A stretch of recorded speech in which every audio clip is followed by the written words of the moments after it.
Beyond the newsroom, where untold story is revealed. Ekigudde mu b'ekibiina kya NRM ate munnange geesoozezza amasasi baneeno nno oba oliawo bakulugulamu obulamu ekibadde eyo ate nkoko baana ebintu si birungi yadde akamu n'akeddagala ku ebyo biri mu campaign za NRM. Kakati ono nno ye Nakangoobi Jennifer Forofiga nga bw'omumanyi ebibye agenze maaso n'okubeera nga abo Ebuvanjuba nebugwanjuba ewaka wasigalawo ewasinga. Beyond the newsroom gwe mukutu ogukuleetera ekyo ekisinga katiranga naffe ng'oyita ku noti 771 44 53 ne noti 744 26 45 na bino bikulu tetulanga bafere tetulanga basawo ba kinnansi n'abagwa mu koowa eryo mwebale kutuwagira. Thank you.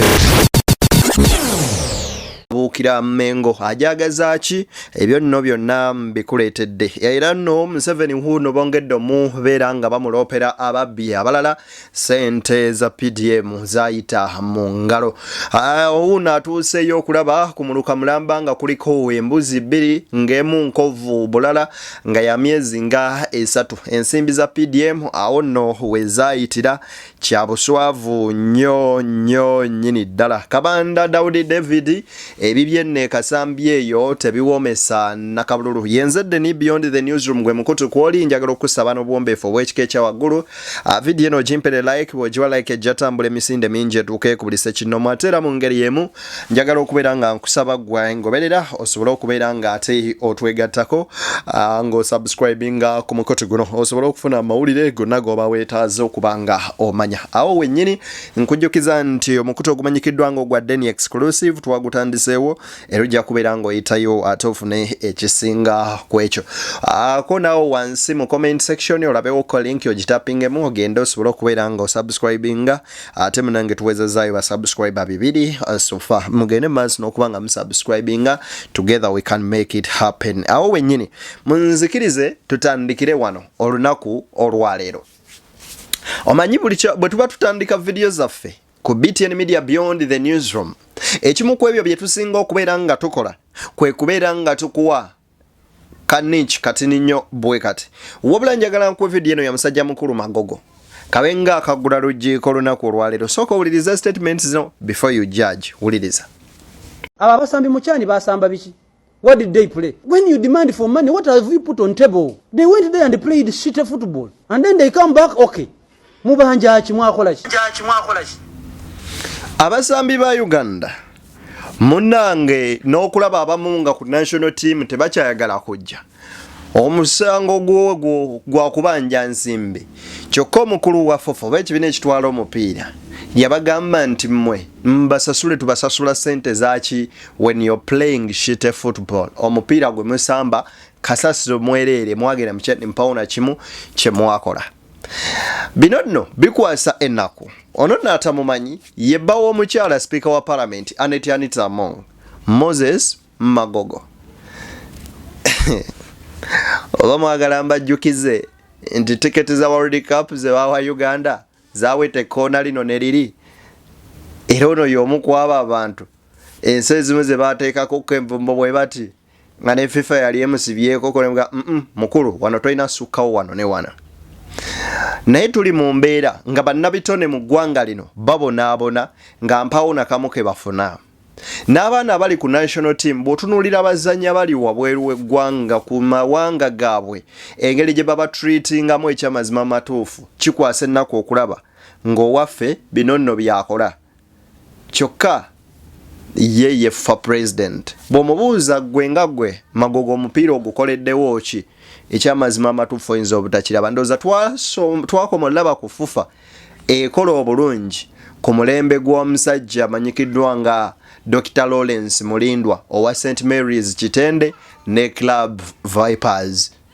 Awo kwe twakomera okulaba FUFA president ayagala omupiira ng'aguteekamu era ng'agulwanirira. Anyway, eyo nno njagadde tuyitewo ko buyisaawo kati nnyo nnyini ddala. Kati nno wuliriza ebigambo bino.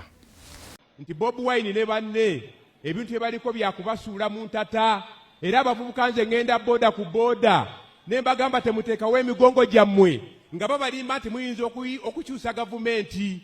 Omuntu yenna gavumenti empya ayina kugiraba nga mulamu era abavubuka balokose. Njagala nkwanjuyire twalokola abavubuka wano 108 ne batwegattako era nga mwe muli ne bachairman FDC mwe muli n'aba Power n'abalala sewo president balokoka ne batwegattako okuwagira NRM. President nga majjira ebigambo byange ng'obululu butini abantu bwe bakuba. Musajja mukulu ono ategeezezza nti yabuulira abavubuka nti ebyokulonda n'okwekalakasa nti temusobola kujjako gavumenti era temusobola kujjako mwami Museveni. Nze nategeeza ebigambo biro wammanga. Buli ayagala okulya akasente ng'aliranye President Museveni mugambe jjajja ndi muzzukulu wo akwagala ennyo oba ndi muzzukulu wo akuwuliriramu nsaba ompeeyoko ku mumondo omuvumbi kendyeko. Akuwe sente ng'akimanyi era akuwadde zaakulya. Kuba byonna byomumugamba akimanyi mumulimba.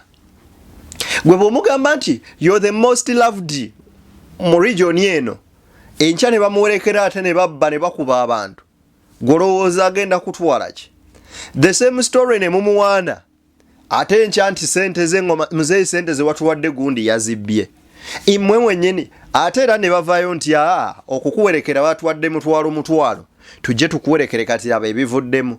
Akimanyi naye gwe ne bwoba gwe era bwe weebaka amazima ogamanyi. One time nali njogerako n'omuntu omu mu NRM awo angamba nina omwana wange wa myaka 14 yambuuza ekibuuzo nambuuza naye dadi lwaki oyambala ebisaati bino, dadi lwaki owagira kino, dadi gwe tulaba nti bakola kino ne kino, dadi walabye Edi Mutwe bwe yafaanana, dadi walabye gundi, dadi babadde babuuza kibalama yalagawa, dadi lwaki kati gwagira abasajja abakola bino. Omusajja akoteka omutwe wansi n'ategeeza n'agamba omwana nga byangamba byonna mbiwulira. Nina mugamba sirika toddamu kubaako kyoyogera wano wenzija akawogo kendya oba owulira embeera ng'eyo. Kati gwe bw'ogamba muzeeyi nti abavubuka obalokodde nnyo nga be bavubuka be bamu abanoonya emirimu nga tebagiraba, ng'abakadde abalemedde mu offices baziremeddemu, zi public offices zonna baziremeddemu, abantu bali omu ba myaka 5+. Gwe omuvubuka ki kyogenda okumukakasa nga mulemereddwa n'okubeera nga mubatonderawo emirimu nga bafiira ku kyeyo? Wuno omuwala owe Mateete yafiiridde ku kyeyo ne family eri ku kibanja kyegenze maaso n'okubanga esinga mu banka babaweeyo miliyoni 10 ate olwo ne baddukira ewa Namugga nti munnange omubaka waffe tuyambe tunone omulambo ng'abaana bakyagenda okubonaabona. Bano Don Chris ababbyeko miliyoni 4+. Gw'obakakasa otya okakasa otya omuntu nti ddala abavubuka nabalokodde okubajja kale mu mbeera embi. Katusuubire nti abavubuka bano nga bw'ogamba balokola mwabawadde emirimu, you employed them okubeera nti mwabalokodde obbajja mu bwavu n'ekyo okubajja ku parties ze bawagira sikisuubira nti kirina amakulu. Ate era ne president si musanyufu n'ekyo olw'ensonga akimanyi byonna muteekawo amakubo ag'okuliirako musobole okuba nga mwe mugeyininga ebyammwe. Bw'ogamba nti omuvubuka teyeekalakasa, ekibuuzo kiri nti ebirimu omuvubuka oyo obikozeeko okumutuusa mu mbeera gye yeeyagaliramu. Anyway, kati kankuwe video eno naye ansooke nkuwe kano olabe kano. Netugenda ku police direct bamubye sebe yunusu owaika Kinyata kali akatale busungu wa busungu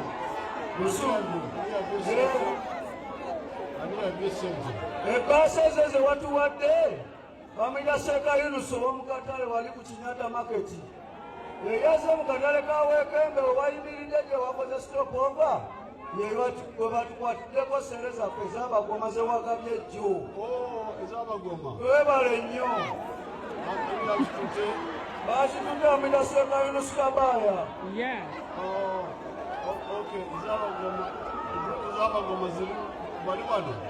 tuli wano zezina zivuga taata tezinaddayo nendirinda tetunamusasula ziri gulupu 2 tuli abantu 10.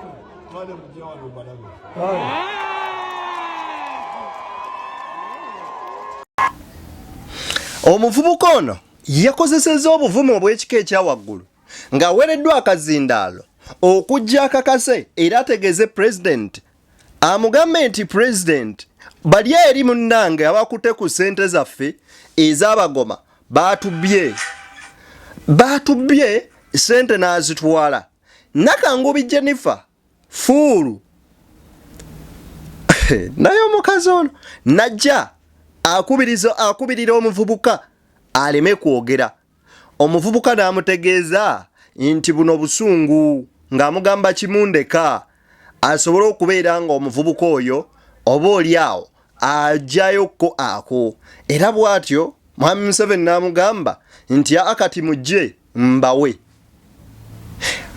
Omuntu okubeera nga oyina system erimu omuntu abali akebwe bati nga ne bw'oba olina kyogabye ng'ekyamazima amatuufu tekigenda kutuuka olw'omuntu oyo ase kinoomu aba yeefudde bereje era nga ye mu kubeera nga alya akasente oba nno si bwe bulyako olowooza obuba bukyasinze bwe bulyako enno tobeera bukyasinze. Kati wulira Nakangubi byayogedde yeekwasakwasa nnyini.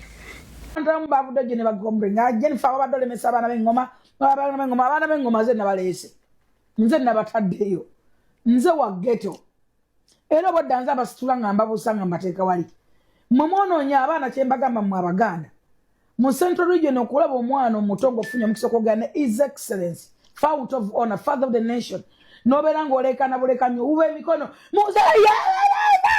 nga ne muzeeyi tawula kyoyogera ne ngamba omwana towuba mikono yogera akuwulire kakkano oyogere ng'akuwulira oyo oyogera na president. That is it. Kye nabadde mugamba mulemeseeko ki mbalemese embaga zaki gwe manyi kyaite eggwanga bayaaye mwe mutwogerako wano mwogera ku ghetto ndaba n'abantu abogera ghetto structures ghetto whatever omanyi kye bayita ghetto gwe manyi lwaki nebaza nnyo afande eddamulira abaana ba ghetto be bantu abayitako abayika windows abatagendeka mwe mwogera bwogezi ghetto temumanyi kigambo ghetto ate ghetto okulya akasente ke NRM olina oba ng'owaana nnyo ng'era osuusuuta nnyo oba oli awo na buli kibi ky'olaba n'okisuusuuta sebo ne Nakangubi mbu wa ghetto structures n'ekibuuzo kiri nti by the way David Omuyambuuzizza abagamba nti bali mu ghetto structures abaana ba ghetto abatuufu abamanyi bali abaana abasula ku streets be bajjayo biki bye babakoledde ebyo ebikyusizza obulamu bwabwe ne tugamba nti bikyusizza obulamu bwabwe. Anyway kati ebyo nno ono omukyala ye bambi ndowooza ye n'Abaganda yatupatana simanyi buzibu ki bwatulinako naye lwaki mubongera kamukuweeko wano. Abaganda muganya okusiima President Museveni naye mulisigaza ekikolimo kye mutaliwona ndayidde Katonda omulamu muligamba nti ekikazi kyayogeranga anti mumpita kikazi naye Abaganda muganya okusiima Museveni naye olunaku kuba nanefujja erikolebwa likolebwa mu Central Region abasajja bano abeefuula buno bunamboze bonna abantu abeefuulafuula bampuuga simanyi balulume bani bonna Baganda tobisanga walala togenda bisanga Mwankole tobisanga luddawa kembere mbusoga entalo zaayo era oli akaddaga nani sima era ababuka balaga simanyi namuganza simanyi bamire babalanda bamire bakwamira babalanda ali cool ogenda kula minister nani former minister ani ono mukyale yali omanyi ono mukuwakula entalo awakula entalo ku bbeeyi layisi naye nnyabo ofolofiga okukujjukizaako Abaganda boogamba nti baganya okusiima Museveni tewaliwo Buganda we yasayininga mu ssemateeka weba sayininga memorandum of understanding nti buli Muganda anaazaalibwanga buli Muganda anaavaayo anawagiranga NRM ate era teriyo Muganda nti gwe bagamba nti gwe towagiranga NRM bino ebintu muve gwe wennyini gwe omu ku abo abadde nga bawuza ekibiina kiri kya byabufuzi kya tribal they preach tribalism. What are you trying to preach?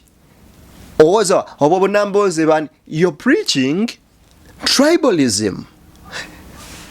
Nyabo baganya okubeera nga bamusiima ng'eyabakoledde ki Buganda baganya ng'abaana baabwe abali mu makomero bawulira be baani Sebuufu Muganda Munankole eryo erinnya owulira linankole oba Linnarwanda Kibalama Munyankole oba kale n'otunuulira ddala n'olaba omuntu omukulu ng'ono nga byayogera n'omwana omuto tasobola kubyogera.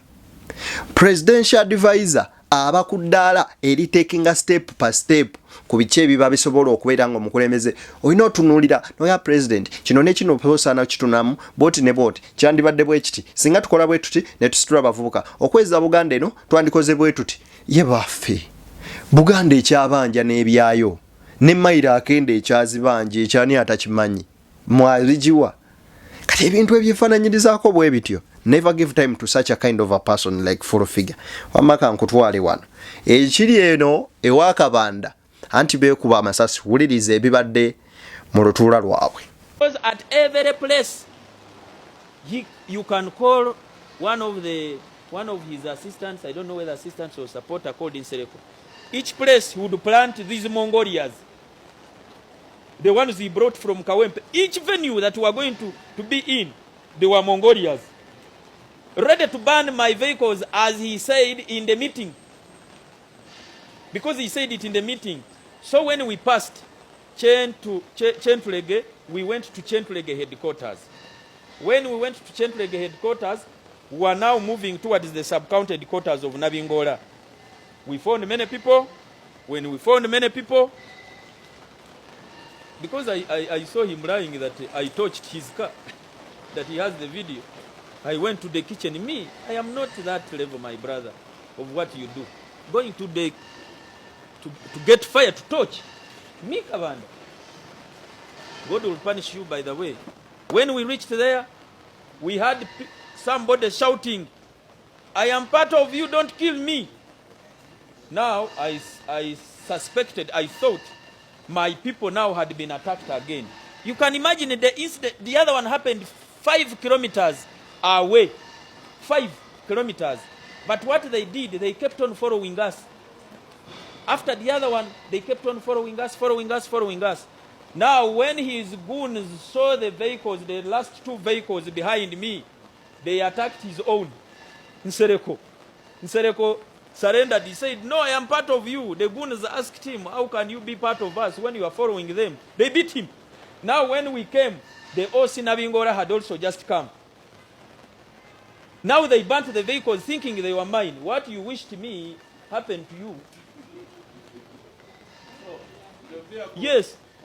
Yeah, and they were burnt by his people because they thinking they were mine. What you wished, he said it in the meeting that they were going to burn my vehicles. My brother, like what you are wishing for my supporter and happened to yours, what you wished my vehicles happened to yours. God is not sleeping. I thank you, Mr. Chairman. Bano mubutakanya obuli eyo ku masasi agavuga Kabanda agamba nti luno lwonna olukwesikwesi lwakolebwa ono munne bwe bavuganye oba oliawo ku kifo ekyo kyekimu. Njagala nkuwa ebintu bino olabe nga bwe byabadde. Story eno kancrediting NTV. Laba story eno nga bwe yali. Kabanda sakono oyo ayagala okumusigukulula Henry Muhumuza bwe basisinkanye ekanungu bo abavuganya babadde bakubirawo mu kakuyege kyokka tebiwedde bulungi abawagizi bwe begudde mu malaka era omusasi waffe kabituwe mu bujjuvu.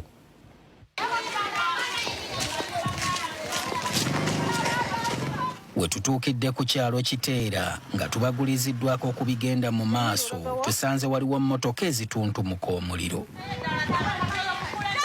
Tukitegedde nti zino z'omu ku bavuganya okukwatira NRM bendera ku kifo ky'omubaka wa Kasambya Henry Muhumuza abadde atambula ng'anoonya obuwagizi. Nate tusobodde n'okuwulira ebyasa ebyesooza nga tulaba n'abamu ku bantu nga babaleeta entyaji. mu nsasagge ebaddewo waliwo omuntu atategeerekeseeko bimukwatako akubiddwa essasi. Yefudde kirala kuba atambula n'emmundu. Simanyi lwaki atambula n'emmundu nga mpaka wa paalamenti akola mulimu ki.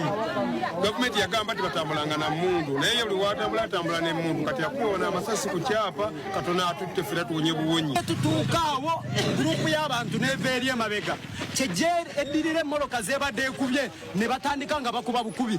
Kyetwogedde okuba nti babadde batukubye luli eri ne tugamba musooke mufulume emmoloka buli omu yeetaase okugenda ofuluma. Daba abalenzi nga bwe bavaayo n'emiggo bankubye nze nambadde ntimbye muwummuza naye essaawa zino ndaba muri vesiti baganda bange bonna babakubye. Tuli mbigera nyingira mu nyumba z'abantu be batukyasizza naye emmotoka bbiri n'epiki bazookyeza.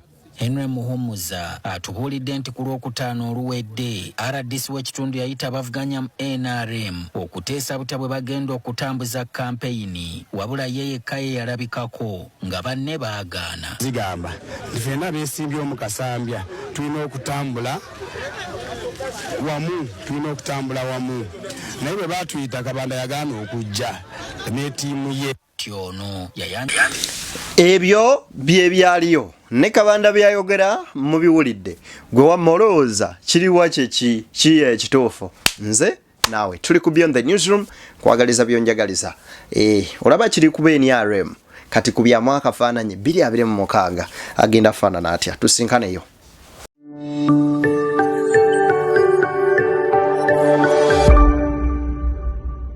Beyond the Newsroom, where untold story is revealed.